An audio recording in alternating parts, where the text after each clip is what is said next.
Thank you very much, praise and worship team.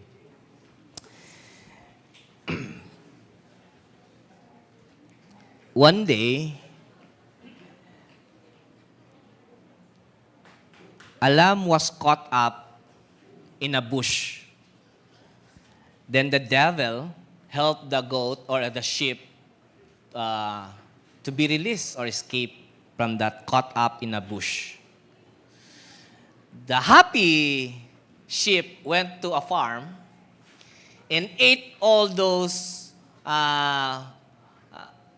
plants in the farm, which the owner of the farm, nakita niya nga gikaon tanan niyang pagkaon.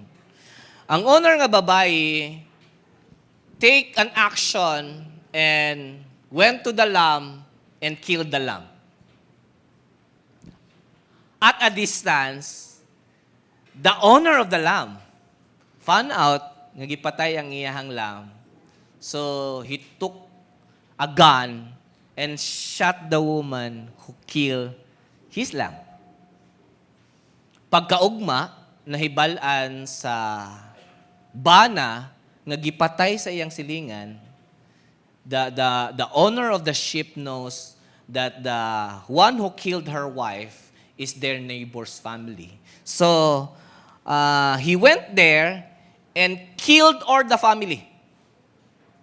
Gipatay niya tanan ang anak, ang asawa, ang bana. And went dito sa gawas, ug nakita niya unsa ang nahitabo sa iyang pagpatay. Grabe ang iyahang pagbasol. Ug sa iyahang pagbasol na encounter niya si devil, ug giingnan niya si devil, "Look, what have you done? Napatay na lang nako tanan noon. Grabe ang mess. Gisunog pag yun, gipamatay pa na ako ang pamilya." Ingon si Satanas, "Kadiyot sa, wala man ko'y gihimo. Girelease lang man ako ang lamb." And the moral story tells us that sometimes, or most of the times, dili na tayo maghuna-huna. We don't want that our peace mahasol. Or we don't want nga ang atong peace madisturbo. And we act a person like we have no peace from the inner. Most of the time, our action is depend upon the inner peace. And that peace will tell us what kind of person we are. Before I'm going to share the message this morning, can you tell your seatmate, "Peace be with you"? Because this morning, the 8 Beatitudes that we are going to talk about is all about happy are those who are peacemaker. Again, only those individuals, only those people who are having inner peace could share peace to others. And happiness can be found and can be experienced if you will going to be a peacemaker. This is a very important topic to every churches, I believe. Not only to every churches, but also to every single human being in this world. War, killing, hatreds happen because human beings are no longer secure and they don't have personal inner peace. This morning, once again, Jesus is telling us, hey, you want happiness? You want to enjoy life? You want to be blessed? Do this. Be a peacemaker. Or shall I say, Jesus said, in other words, happy are the peacemaker. And this is found, once again, in Matthew chapter 5, verse 9. And it tells us, "Blessed are the peacemakers, for they will be called sons of God." Wow. This is the second to the last of our sermon series on Beatitudes. So we will talk about the last Beatitudes would be, "Blessed are those who are persecuted." But before that, let us look what is peacemaker. What does Jesus want to tell us when he said, there are blessings, there are peace. There are blessings, there are happiness to those who are peacemakers. To understand more of this, I look at the original word for peacemakers, and this is the Greek word tells us, tending to promote peace. When Jesus said this Greek word, he is telling us that peacemakers are people who are tending to promote peace that is subjectively peaceable or peacemaker. The scripture direct tells us it is a person who restores peace between people. In other words, sa Cebuano pa, na ay naglalis, na ay nag-away, na ay nagpasakitanay, na ay dapat usa ka buok sa tunga mo ay peacemaker. Na ay naggubot, na ay troubles between two peoples or between two groups. You who are blessed, you want to experience happiness, be the peacemaker. That is what Jesus is talking about. And I think with a lack of picture, Western kaya itong picture, wala ko nakita nga Pilipino nga nag-shake hands siya na ay nagpataliwala. Lahi manggod sa kultura sa Pilipino, kaya ang atong pagpataliwala ka namang pananguyab. Ingna siya ba nga ganahan ko niya? Diba? Ang middleman na hinoon, nga mga ginaingnan pirmi, mao na yun mauyab sa ginaingnan. So, lahi kaya ang atong peacemaking, kay wala kayo magpataliwala sa tua, but rather, ang magpataliwala sa tua, ang away naman hinoon. But Jesus, in their culture, they have people they called peacemaker. And only those who are peacemaking people will going to experience happiness in life. So you want to be happy, amen? You want to enjoy, then practice being peacemaker. So, in other words, this picture here that you are looking in the screen, at the screen, you see there's a person is smiling. And it seems like he is very confident nga kaning duha ka buk babayi nag-uli na sila. I don't know unsa gyud ang context sa picture, but I think pwede gyud siya mahitabo nga nag-away sila sa una or business bakahani, but I'll put it nga nag-away sila and hiusa sila tungod sa usa ka tawo nga naghatag og peace or a situation nga giayo sa babae sa lalaki ang ilang sitwasyon. But a question will always rise para sa isa ka pastor nga pareho nako nga nagdala og simbahan. There are many times I ask this question, why is it easy to sympathize with one person and be angry with another? In the context of conflicts. Nganong dali man kaayo sa tua, mo sympathize sa usa, nya ma-hate nato ang usa kung ay conflict. Nganong dili man ta mahimong magpatiliwala? Why is easier than to sympathize, ay mo agree jud ko nimo. Pati man gyud na siya. Even gani sa family, right? Makita nimo sa family, ay kailan ako nimo.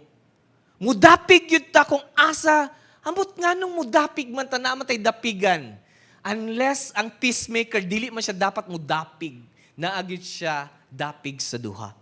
And why is it so easy for every one of us to sympathize to other but to hate the other one? And I found out is that when mo istorya na gani ang usa sa iyang problema, kana manggod si so and so, chismosa gid kay na siya. Gidaot ko ana niya. Wa pa gyud ni bayad sa kong utang. Kitasad nga minaw, kung na-threaten sa datong kaugalingon, nga napod tay utang, yung atong giutangan katubog si so and so, matrigger ta. Bitaw sad ako, na utang mapukuha na sa iya, gipakaulawan lagi ko. Dali ta mo sympathize kung asa dali ta makakita pareho na tong sitwasyon, right? Di ta mo simpatay sa katong tanaw nato nga wala ta kaparihog sitwasyon. And that's why there are many conflicts that until today, dili ma-solve. Nga naman, walay peacemaker. Unsay naata, katong tao nga tigsugnod pa sa away. Hello? Instead maulian ang sitwasyon, instead maulian ang conflict, imbis na ay peace, instead magpataliwala ang isa ka Kristohanon, ato na lang sugnuran tong asa ta mudapig nga pareho na tong sitwasyon.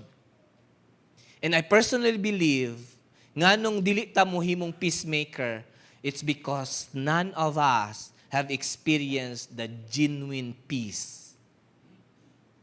Because we are triggered every day. Ma-triggered ang atong peace. Every time asa tong makapatrigger sa tua, kasukan nato. Pero katong makahatag sa tua og kanang peace dito ta mo side. And this morning, the Lord tells us, there will be no peace unless there will stand, even 2 or 3 among the group will stand as a peacemaker. And this morning, I hope that there will be peacemakers in this room. Amen. Tanaw din mong tapat. Can you be my peacemaker? In a family, there should be a peacemaker.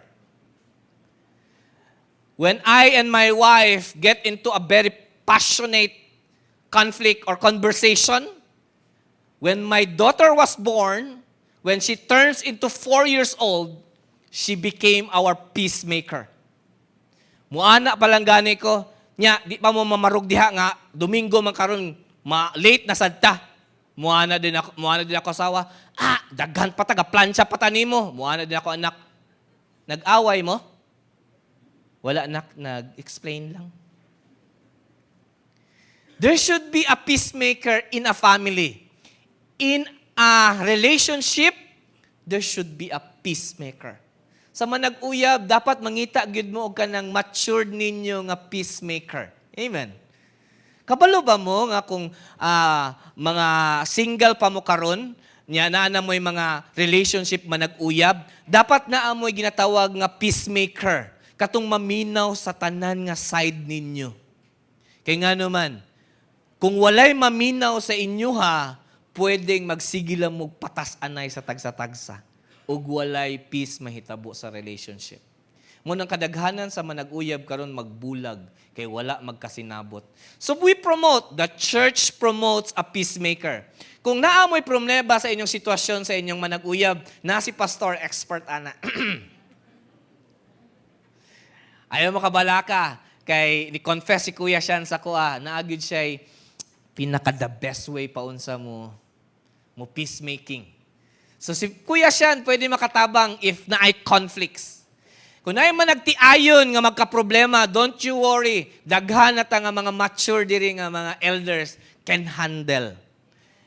And let me tell you, what you hear in the room will stay in the room. Amen. Muna nindot na pwede ka makapagawa sa tanang dili ninyo pa nagsinabot, pero walay mo pa kaulaw sa imuha sa gawas. I personally believe a person who has experienced genuine peace will never side with anyone, but rather will help a person in conflict by mending them again. Ang tao nga naka-experience og tinud-anay nga peace, dili na mangita og asa siya mo side. Ang iyahang pangitaon, paunsa nako ning duha ka buktaw ma-mend balik ang ilahang relationship. Now, I do not know personally if you have someone in conflict. Naa ba ka? Nga hantod karon, wala pa nimo gipasaylo. Nga hantod karon, di pa mo magkita pirmi. Maulaw ka kung magkita mo. Mag-encounter mo sa dalan kung gamay kaayo. Di ba, kita ko wala tay kaaway. Do you agree with me? Bisag gamay pa nang agianan mo, na patamo yung gabi. Di ba? Pero kung naay kaaway, bisag dako pa ang kaagi diha. Di kita mo lakaw. Ulaton gyud nato mo agi siya. Yeah. Why? It's because dili nato kaya tan-awon ang atong enemy because we don't have peace. Every time makita na to atong enemy, matrigger ang atong peace. And it's not good to live a life without peace. Tinuod ba? Kapoy ang kinabuhi. Ako, kinahanglan kung mahiubos ang akong asawa sa kuha, kinahanglan mong peacemaking dahin ko. Muhimo dahin kong paagi. Kaya nga no, pag ang akong asawa malain o tibok si mana way kalipay ang balay. Hambot lang. Bisag kung saan pa na akong joke. Bisag kung saan pa na akong pakaon na akong anak. Bisag, joy kalipay ang tinugpalalay kung ang asawa mahiubos, joy kalipay. Mag-drive mi sa APB, kaistoryahon jud ko. Dear, kabalo pa ka, nindot kayo na hitabo. Joy lami. Every Sunday, walay mo plancha sa imuha. Ikay magplancha, di ka kabaw-asa man niya. Every Sunday, every day, walay magluto sa imo. Ato abli ka di. Panus. Kay sudan gani karon. And the only way para mo balik imong peace is that you will make peace with your wife. Ako yung paningkamutan nga ma-peace gud mi balik. Because I'll tell you, a life that is that with conflicts, joy lami. Agree? Tanaway mong tapad, if that is your husband and that is your wife, peace be with you. Peace be with you. Kakapoy rin yung kinabuhi nga walay peace. Paul tells us in his letter to 2 Corinthians chapter 13 verse 11, he says, finally, brothers, he said, therefore, rejoice, experience happiness, be blessed, aim for restoration. If there are conflicts, aim for restoration. Aim for comfort one another. Agree with one another. I'll take a minute of this. Agree with one another. Do you think we can agree to one another? Yes, I believe we can agree. But this agreement should have one thing in common. Kinahanglan na ay isa ka buok mo compromise. Na isa ka buok mo compromise. Di ba, dear? Tambok naman ko. Bati na ko, no? Magtanong siya sa amin. Ayaw, Jud Igna. Ayaw, Jud. Maluoy ka. Ayaw, Jud. Igna lang, Jud. Papahanin mo.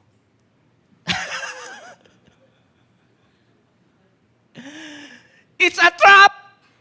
Pag moingon nga ni kang tambok, it's a trap! I'll tell you, tibukan lo ka, dilitag dun. Kung ang lalaki sad moingon, dear, nindot ba ang polo? Moingon dyan kapot mga babae, nindot. Bisag kabungkagon na bitong isa. Sa kadako sa tiyan ba? Ayaw, gyud na nga tambukan na ni mo. Ayaw, gyud. Kay conflict, gyud na makaigsunan. Aim for restoration. Agree to one another. Live in peace. And the God of love and peace will be with you. If that is what is in our minds and in our hearts, only peace lang yun. Only comfort one another. Agree with one another. Then I'll tell you, you will live a very happy life or a blessed life. Because you understand that peace is the center of happiness. And with that, being said that, the only person could mend between two conflicts is those person who experience genuine peace. And if you don't have this, you cannot even be a mediator. Di ka pwede mahimong mediator. You should have a good experience. I don't know if this will help. A woman who's grabe, manganak na siya, sakit kayang tiyan, padung na magawas ang bata. Gasagit siya, while ginarush siya padung sa room, a nurse, nga dalaga nga nurse, pinaana gid sa iya, ma'am, just breathe. Di ayaw siya gitsagit, ma'am, it will not help, ma'am. Kanang mao ni buhaton nimo, follow me, just breathe. Gisagpa siya sa babae. Nang nurse, ma'am, ngano na nagpamang ka? Miss, dili sakit imong giingon-ingon mo, relax lang. Ngano naka-experience na ka mga anak? Sometimes, maayo kay tamuingon, no? Relax lang. Ayaw kabalaka. Ayaw problemana. Pero wala dito experience. I'm not saying kinahanglan ang experience ang nurse nga mga anak para muingon siya. But there is power in experience, right? When you tambag-tambag the other people with an experience, I'll tell you it's powerful, right? But let me ask you, have you experienced genuine peace? I personally believe not every one of us, or before Christ, wala. Pero karon kay naa na si Christ, we have received that genuine peace. Let me remind you one more time. What is genuine peace? Experience is indeed the best teacher. And here is our experience with Christ and with God. You know what? Before the creation, the creation was created in 7 days, and in that 6th day, He created men and women. And there was conflict, nga naman, because Adam disobeyed God. And that conflict created a very vast anger, or even, I'll tell you, suko kay ang Ginoo sa tao, that He wiped them out. Sa kasuko sa Ginoo sa tao, tungod sa disobedient niya sa iyang sala, He decided to wipe humanity in the face of the earth and leave only 7 of them. 7 na rin nabilin. Ana ang kasuko sa Ginoo. When you have conflict with the Lord, this is the picture if the Lord will going to revenge or take His revenge. Again, He gave the humanity a chance, but they challenged God once again in a Tower of Babel. They created a very tallest or building, strong building that can reach even heavens down. But God, in His anger, made a conflict in between sa ilaha, and they could not understand each other. The language was distorted. And now, that makes them, that separates us. Lahi-lahi ang ato ang culture. Lahi-lahi ang atong language. Wala pagyud makasabot ang tao, and they gave another problem and a conflict to the Lord until we found Sodom and Gomorrah was burned. That is God's anger. That is how God will show His anger to those who have conflict with Him. Until today, people are still conflict with the Lord. And the promise and the prophecy is this: He will never give floods again. He will never send floods again. Dili na niya bahaon para patyon ta. What He says in Revelation, He will burn the whole heavens and the whole earth. And those who conflict with the Lord, He said, He too will drink of the wine of God's fury, which has been poured full strength into the cup of His wrath.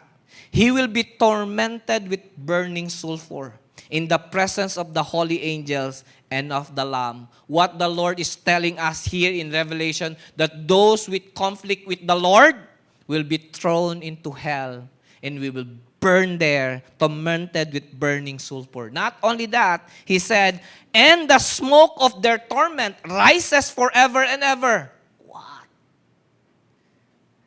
Bunga sa kasuko sa Ginoo sa mga tao nga naay conflict sa iyaha. He said, there is no rest day and night. There will be no rest for you if you will not be reconciled with me. For those who worship the beast and his image, or for anyone who receives the mark of his name, will be tormented day and night. Pain is real. Heaven and hell is real, says the word of the Lord. And you know what? Let me focus on that. For those who worship the beast and his image, or for anyone who receives the mark of his name. In the future, the Bible tells us that there will be a man who will going to create peace. And those who are going to receive peace are those who have 666. They will be marked by the name of the dragon or the evil. Katong naay 666, those who are marked with that 666 could only buy and sell. In Cebuano, katupang naay mga tatak nga 666 in the future, katulang ang makapalit, katulang ang makakaon. Now, kinsa ba sa inyo, sa tuwa diri mga kaigsuunan, ang makabear ana? Imong anak, 3 years old, bingon, ma, gutom na kayo ko. Mamatay na ko sa kagutom. And you said, nak, di ta kapalit, kay wala tay 666. Or, your wife will be killed. Tutukan nagpusil. Ingnan kaon sa man. 666 or patsyon mo na ko tanan. Who can stand that? Kinsa may makalahutay ana mga kaigsunan? I'll tell you, walay makalahutay ana. Mubaligid ta. Muingin yun ta magpatatak na lang ko. Nga naman, lisod kaya ng panahon na. And kinsa man diri sa to ang makabarog ana, wala. Apil ko di kabarog ana. Unless I will receive that peace. And that peace is John 3:16. All of you will be thrown to hell because of my fury. But God did not forget that He is a loving God too.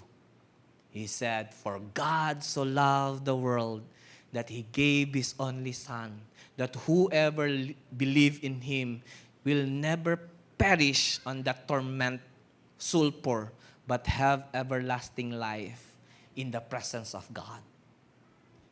And that's why He said, ikaw unta ang isugba dito, kita unta ang ilunod dito sa sulfur.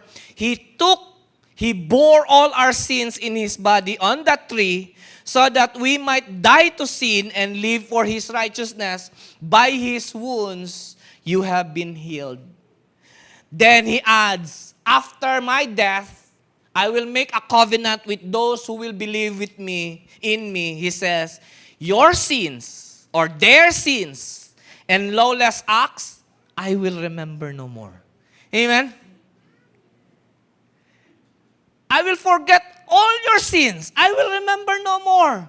So that I will not be angry anymore. And here's a question or a sentence in our mind. Magdula sa itong hunahuna. If there's no more sin to be remembered, then what is the point of God's anger pouring out to us and punishing us as we fail? Sa Cebuano pa, kung wala na'y nabilin nga kasuko, nabubo na tanan kang Kristo, unsa pa may kasukan sa Ginoo sa tua? Kung gikalimtan na niya imong sala, unsa pa may kasuko ang nahibilin? Wala na, right? Don't get me wrong. Punishment comes from anger, but discipline comes from love. You see, when even akong bata, she is 5 years old at that time. Kasabot ang akong bata, kung bunala na ko siya. Is this out of anger or is this out of love? Kasabot na siya. Ang mga bata, kasabot siya kung gindisiplina siya or bunga lang to sa kasuko. You also, ako o ikaw, kasabot sad ka kung gindisiplina ta sa Ginoo or suko ang Ginoo sa tuwa. Here's the truth. Wala na'y nahibilin nga kasuko ang Ginoo sa imuha. Ingay mo tapad. Ang tanang kasuko na balhin na kang Kristo. Inay mong tapad, wala na kasuko ang Ginoo. Tell your seatmate, God's anger was transferred to Christ. Your sins was transferred to Christ. And all anger was poured to Him, not to you. So if that's so, He says, in Romans chapter 5 verse 1, therefore, since we have been justified by faith in Christ Jesus, we have peace with God. Nanay kalinaw, between you and God, He will no longer torment you sa burning sulfur. Kaya wala na may kasuko ang Ginoo sa tanang na ay pagtuo sa iyahang bugtong anak ng si Kristo. And if you have put your faith in Christ, you have peace with God. Kung nabay peace, napabay kasuko na bilin? If kung naa pa ba'y peace, naa pa ba'y pasakit nga ihatag ang Ginoo? No. If there is peace, there is blessedness. And only God can give that peace if, once again, He said, by having been justified by faith in Christ, we have peace with God. Now let me give you another point here. When we say therefore, kisa pa ni Agi din hiog fourth year high school. Unsa na gani ang fourth year karon? Grade 12? 10. Oh. So kung naa ka sa fourth year karon, daghan kaayo kang small thesis. Sa thesis nimo na kay therefore. Meaning sa therefore, finally. Sa tanang gihisgutan nako sa tanan sa taas, i-conclude nako diri sa ubos. In a very short sentence, he said, therefore, you have peace with God. Wala na'y kasuko ang Ginoo sa imong nabilin. So with this truth, Jesus says, peace I leave with you, my peace I give to you. Not as the world gives, do I give to you. Let not your hearts be troubled, neither let it be afraid, because my peace, here's what Jesus said, my peace, and the peace of God, which transcends all understanding, will guard your hearts and your minds in Christ Jesus. The peace of God will guard your hearts and your mind in Christ Jesus. Walay makasulod. Walay makaguba, because it is God who will going to guard it. And here's the point. If it is guarded by Christ, it is our part to confess, claiming that we have peace with God through Christ Jesus. So every time there are sickness, the sickness that we are experiencing are not from God, but from the fallen world. You see, medicine today have found out that the leading causes of death is not cancer.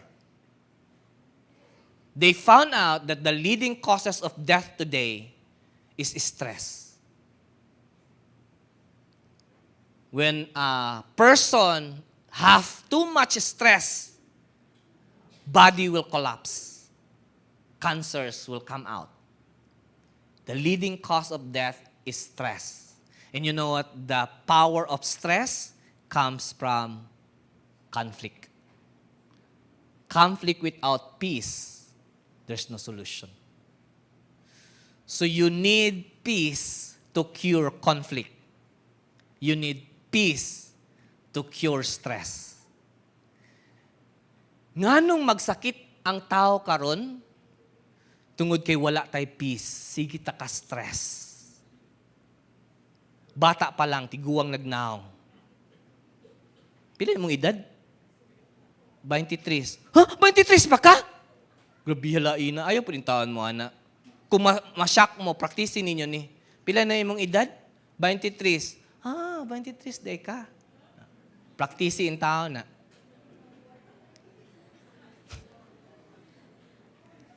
The sickness that we experiencing are not from God. When we have this peace with God, when we confess, Lord, you say into your word, you said, Lord, that we have peace already. I have peace with you, and you have peace with me. So nganong nagsakit man ko karon? Basig kasuko nimo ni bunga ni sa imong kasuko nako, Lord, kay nakasala ko. No. Your sickness today is just from the fallen world. Karong mga panahon na mga kaigsuonan, nagsakit ta dili tungod sa kasuko sa Ginoo. Tungod lang gyud na sa gikaon nato. Tungod lang gyud na sa nanggawas nga mga sakit karon. Dili na tungod sa kasuko sa Ginoo nimo. Ingay mong tapad. Pwedeng naakay sakit karon pero dili nagikan sa Ginoo.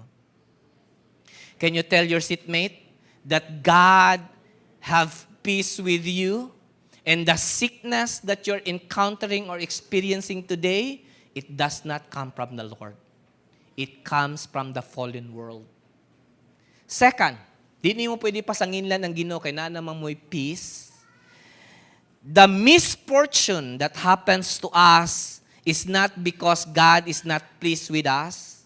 It is the cause and effect of the fallen nature. Most of the time, we heard sermons. Ginaingnan ta, mao man to na laglag na iyang anak kay maldita manggukay na siya. Suko kay Ginoo na niya. Nya makadungog tong nalaglagan. Suko jud siguro ang Ginoo sa kuano kay wa koy simba-simba. No misfortune.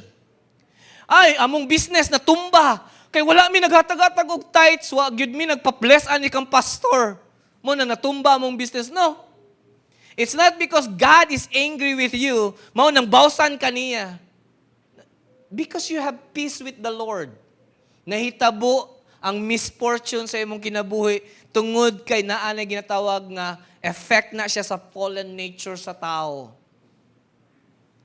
Kababa mo nga naa tay DNA problem. Kadaghanan sa ipanganak karon na nay problema. Kay ang tao nagpari-pariho na ang dugo. Wala na ta naminyo og laing nasod. Dapat dili Pilipino lang pirmi. Inay mong tapad. Yeah. There's a problem. Kung Pilipino lang pirmi atong maminyuan, at the long range sa ato ang blood, magka-problema na. Kaya nga naman, the same na ang blood. I'll tell you, the search tells us that niabot na sa 90% nga pareho atong dugo. Kapamilya na tahalos. Tanawa imong tapad. Pareho na mugnaong. So I encourage katong mga dalaga pa or mga litaw, maminyo mog foreigner. To have another blood, mixed nga blood. We have visitors here. They are foreigners and misfortune is no longer from the Lord. For those who believes in Him, sa mga Christian. But misfortunes to those who are unbelievers, I personally believe it comes from the anger of the Lord. Lastly, the problem and difficulties we are facing right now are not from God. It is the outcome of our bad decisions and the bad decisions of others. Why we are experiencing problems and difficulties? It's not because the Lord is still angry with us. It is because of our bad decisions. Wala ta manghangyo og counter thinking or wala ta manghangyo og someone to guide us, and that's why we fail. It's not from the Lord. So akong punto mga kaigsuunan, medyo nataas. Ang akong gusto ipasabot, karon nga naa natay peace with the Lord. All the misfortunes, all the problem, all the sickness that you are experiencing today, it is not coming from the Lord. Dili nagikan sa Ginoo. Why? Because God is in our team. Amen. And if He is in our team, He is not against us. He is here with us, coaching us, and protecting us from all the evil schemes. He is for us. He is not against us. Na ba mo nakita nga coach sa basketball? Nga mupakpak sa pikas kung makashot? Nabay coach mo yun, tanawa nakashot ang kalaban na to, mga bulok mo. Tuoy kayo imong team. Since the Lord is our coach, since He is in our team, muingon bang Ginoo, tagam. Maayo pa si Satanas, mas daghan pang iyahang nakuha kaysa nako diri. No. God is our coach. He will going to protect us. Amen? He will going to coach us. He will going to teach us. He will not give us sicknesses. He will not give us problem. He will not give us misfortune. It is not the ideal God that we think of. He is our Father, and He will give what is best. Amen. Without inner peace, outer peace is impossible. We all wish for world peace, but world peace will never be achieved unless we first establish peace with our own minds. If you don't have peace with the Lord, how can you give peace with others? If if you did not even experience the peace of God, how can you be a good peacemaker? Di ba? Common sense. Kung di ka kabaluon sa ng peace, wala ka ka-experience sa peace, paunsa man ka mahimong peacemaker? Those only who have experienced that can be a good peacemaker. Therefore, blessed are the peacemaker, for they will be called sons of God. Nganong mahimo man silang sons of God? For us, a child is born to us, a son. It is Jesus Christ, mentioned while ago sa atong praise and worship song leader. He says, and the government will be on his shoulder, and he will be called Wonderful Counselor, Mighty God, Everlasting Father, Prince of Peace. Jesus is our Prince of Peace. If we are a peacemaker, then the Lord calls us children of God or sons of God. Believe and receive that the peace of God, happiness will follow the rest of your days. If we're going to believe that we have peace with God, everything will follow. Think of it always.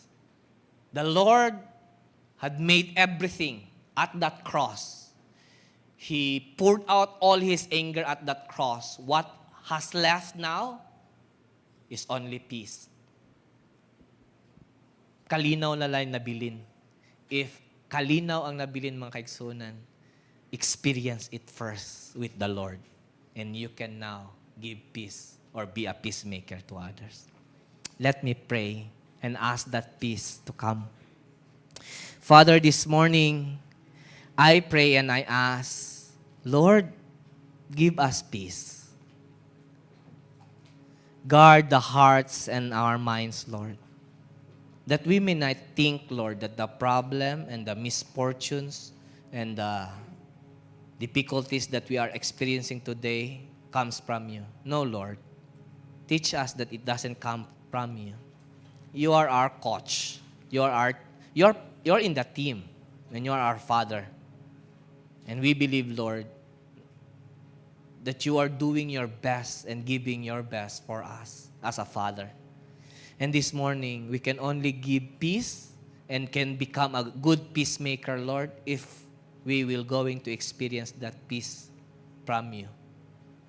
So this morning, I pray, put some peace in our heart, Lord. Give us that peace that the world can never give us, Lord. And let us experience your peace, your wonderful peace. In Jesus' name I pray.